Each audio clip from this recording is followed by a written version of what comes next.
Okay, so well, here are the Taylor expansions or the polynomials um, of some of the most common functions that we usually deal with, um, and you can try and derive some of them on your own.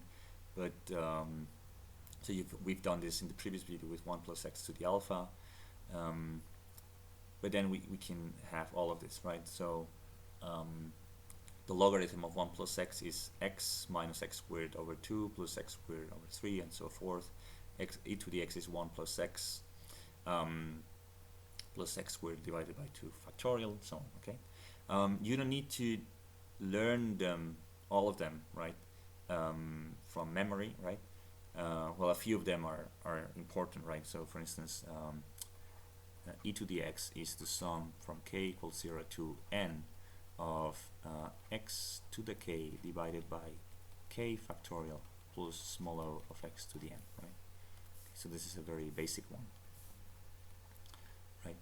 And so for instance, the sine of x is just the sum from k equals 0 to n of minus 1 to the k times x to the 2k plus 1 divided by 2k plus 1 factorial plus small o of x 2k plus 2, right? And in this case, what you can see with the sine, you try computing it, is that derivatives, the odd derivatives are the even derivatives are 0, because you have the sine is 0, then the cosine is 1, then the sine is 0, then the cosine is 1, okay? All of these are at 0, approximated at 0, sorry, right? So then you have the first derivative, f at 0 is 0, right? And then the first derivative is 1, so you have plus x, and then the second derivative is 0, which is sine again. The third derivative is minus the cosine, so you have minus, and you have x cubed divided by 3 factorial, and so forth, okay? You have plus x to the 5 factorial, minus x to the 7 factorial, and so on, okay? And then the cosine is the same, but the other way around. You start with 1, and then the first derivative is 0, then we have minus the cosine, so you have minus 1 times x squared divided by 2 plus x to the 4th divided by 4 squared, and so forth, right? And so you can see from this, right? Well, yes, so the exponential, the sine, the cosine, and the logarithm are things, and maybe 1 plus x to the alpha are things that you should know, okay? If not by memory, very close. The other ones, if it's useful that you learn the first terms, right? Especially for the tangent, or some of this. Otherwise, you can derive them pretty easily, right? You just need to derive these functions and evaluate at 0, right?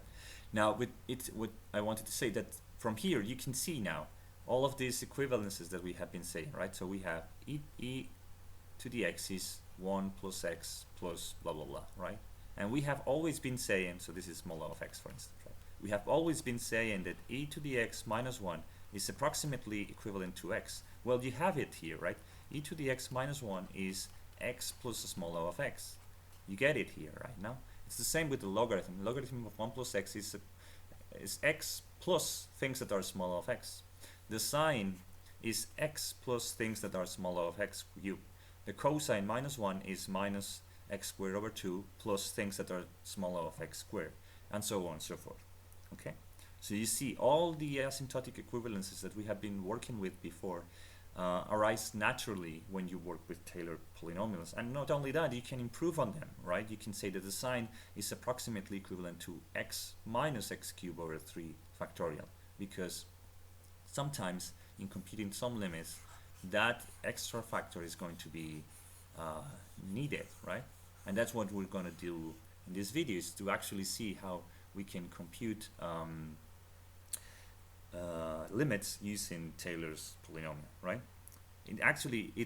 I prefer this technique to L'Hopital's rule, because Taylor's expansion allows us to resolve every indetermination in a way that L'Hopital's rule doesn't. Okay, and it's also many ways, many limits. L'Hopital's rule doesn't work, but Taylor will always work, right? So suppose we want to compute this limit, right?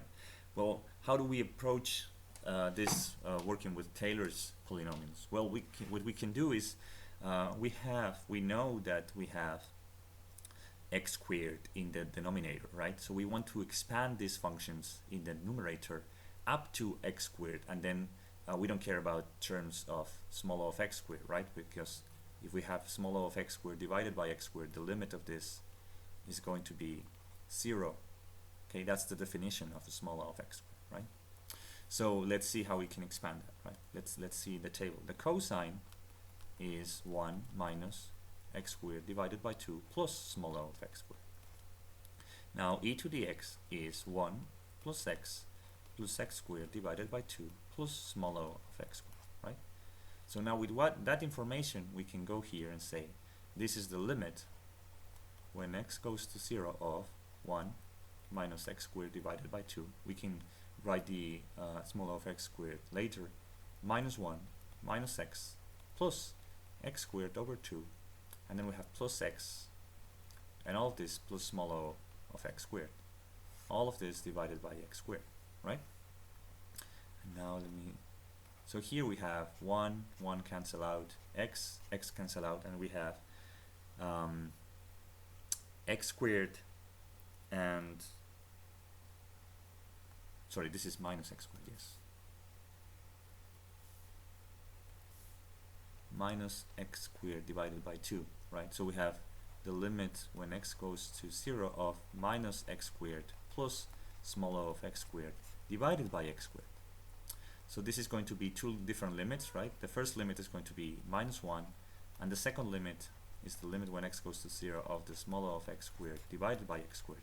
But we just said that this is going to be 0 because that's the definition of small o of x squared. So this limit is minus 1. Okay. You see how easy it was. Okay. If you know these approximations, you can just substitute and sum, and that's it, right?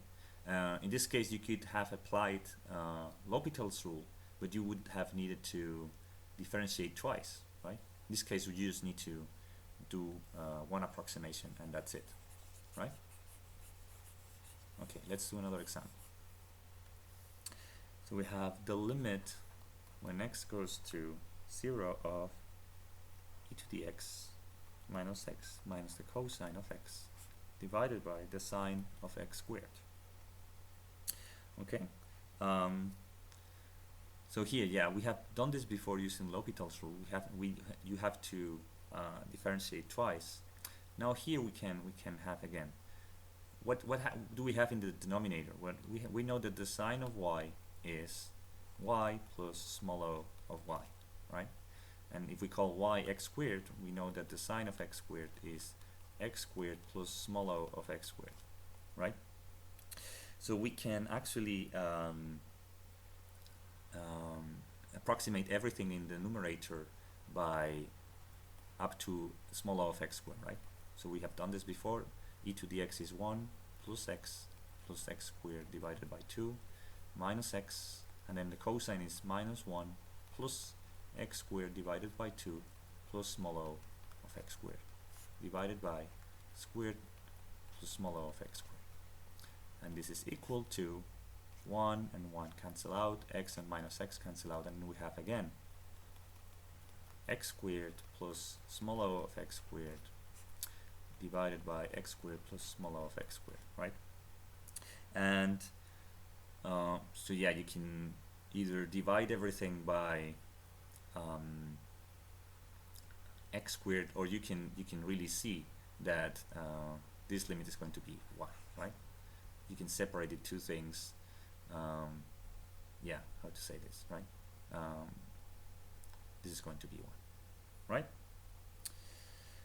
Okay, let's see another one that's actually complicated. So here we have the limit when x goes to infinity of x squared times 1 minus the second of 1 over x, right?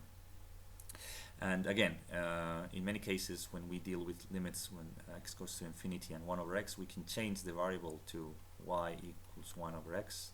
So this is the limit when y goes to 0 of 1 minus the second of y divided by y squared, right? And the second is just 1 over the cosine, right? So this is the limit when y goes to 0 of 1 minus 1 over the cosine of y times y squared, right? So can we approximate 1 over the cosine? Well, you know, the cosine of y is 1 minus y squared over 2 plus small o of y squared, right? And so now we can write, let's see, let me get this here. We have the limit when y goes to 0 and then 1 over y squared. We have 1 minus 1 divided by 1 minus y squared over 2 plus small o of y squared. And then we can take everything in the same fraction, right? So we have the limit when y goes to 0 of, and then this is 1 minus y squared over 2 plus small o of y squared minus 1, right? All of this divided by, and then we have y squared minus, and then y squared times y squared over 2 is y to the fourth, but this is small o of y squared, so this is automatically small o of y squared, right? And then we have here and here cancel out, and the limit here is going, we just need to worry about these two guys because everything else is very small in comparison with these two, right? So the limit of this is going to be minus 1 half. As easy as that. Okay. So yeah, that's it. That's what you need to worry about. Okay. If you don't really get this, we can do an intermediate step, which is to divide everything by y squared. So then you have minus 1 half plus, and then 1 divided by lambda, sorry, 1 divided by y squared times small o of y squared is small o of 1. So this is small o of 1. And then we have 1 plus small o of 1. And if you just take the limit of small o of 1 is 0, right? So that's 0, 0, you have minus 1 half. Okay, this is this intermediate step if you want to do it. But the idea is that this is very small compared to this, so the limit you don't really want to consider them, right? Okay, so that's just how to apply Taylor's polynomials to computing limits.